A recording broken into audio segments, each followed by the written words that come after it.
Wolves have recently sacked Vitor Pereira and replaced him with the former Middlesbrough manager, Rob Edwards. But is he really good enough for the Wolves job, and will his efforts be enough to keep them above relegation this season? I'm going to break it all down. Let's get into it. Firstly, Edwards actually has a bit more history with Wolves than a lot of people realize. Wolves are the club he played most senior games for, and he was a caretaker manager of the first team in 2016. He's also been in charge for the under 23s and under 21s at Wolves as recently as 2020, so he will still know a lot of people at the club, including players. Another positive with his appointment for Wolves is that a lot of the fans will know him as his time as a player and a coach and a youth team coach, of course, which is a huge positive in my opinion, because this usually means that the fans will cut him a bit more slack, even if the results aren't going their way. He might get a bit more time than just a regular manager. And as well as being in charge of the youth teams at Wolves, he's also been the manager for the under 16s for England, which is huge here, I believe, because he clearly has an eye for talent. And I think that's going to help him a lot there since he's come in the middle of the season without the summer transfer window. And he will have to work with what he's got. But the only source of new players is the academy right now in the middle of the season. So his eye for talent can be really, really big here and help Wolves a lot, I reckon. And after being in charge of the youth teams, it was time for Edwards to move into senior management, and most notably as the head coach of Luton Town. And if you know anything about Luton Town and the size of the football club, what Edwards went on to do is possibly one of the biggest achievements in British football history, I personally believe at least.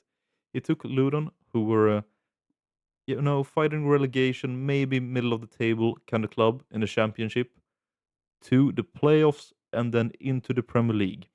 And they didn't even do too badly in the Prem as well. I mean, looking at it here, just switch tabs.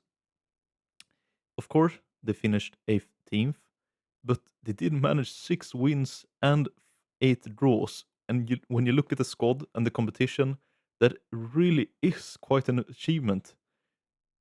It sounds a bit strange to say that about being relegated, but the achievement is more getting there and then actually putting up a pretty decent fight. And of course, the elephant in the room is that it went downhill after that. He obviously was in charge the season when Ludon went down from the championship to League One. However, he got sacked in the middle of the season. But what I take away more than anything else from Edward's time at Luton is how he managed to build a team with an incredible team spirit. Because that's what you really saw in those games that they did win in that competitive Premier League season is how they fought for each other. Even though name for name and player for player, the teams weren't like close to the competition even.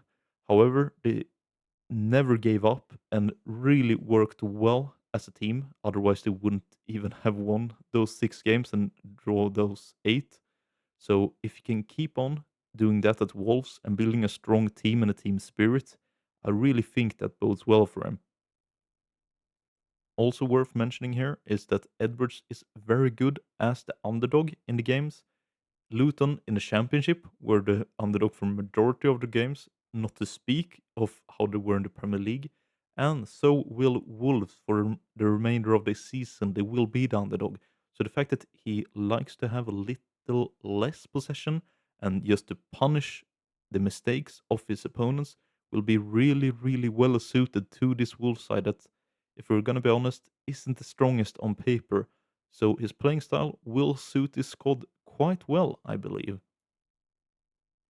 But after Luton got relegated from the Premier League and then ended up in the Championship again, Edwards caught a bit of a losing streak and eventually got himself sacked after a bad run of fixtures. And Luton themselves, they went on to get relegated again to League One this time. However, as you probably know, Edwards took charge of Middlesbrough this summer and has done really well. one of the biggest problems that Michael Carrick, the former Middlesbrough coach, had was that his squad just wasn't performing evenly. Some days they would look incredibly well, and some other days it felt like they could lose to pretty much everybody. So the fact that Edwards has come in and cleansed this up is a really big credit to him. And if he can instill that same way of getting results on the daily for Wolves, that can bode quite well because that's also one of the biggest issues that Wolves have had so far this season and honestly last season as well. And to be honest, in my personal opinion anyway, the distance from the title race in the championship and the relegation scrap which Wolves are in the Premier League isn't that far at all. So I don't believe that level change will be an issue here either for Edwards. And lastly, I want to assess the chances that Wolves and Rob Edwards have to stay up this season and avoid relegation because surely this has to be the main goal. And a key part of that is, of course, going to be the remaining fixtures and how to build a bit of momentum, which is what they are lacking. Because I think we'd all agree that they aren't as bad as the table is showing. They shouldn't be at the bottom, especially when you look at the expected goals and points. And I do believe that his Wolves side are lacking a lot of confidence because when you string a few good performances together, you can almost create a positive spiral that gets you playing a bit better than possibly you maybe should be able to with your players. But Wolves have been on the other side. It's just a bad spiral for them at the minute.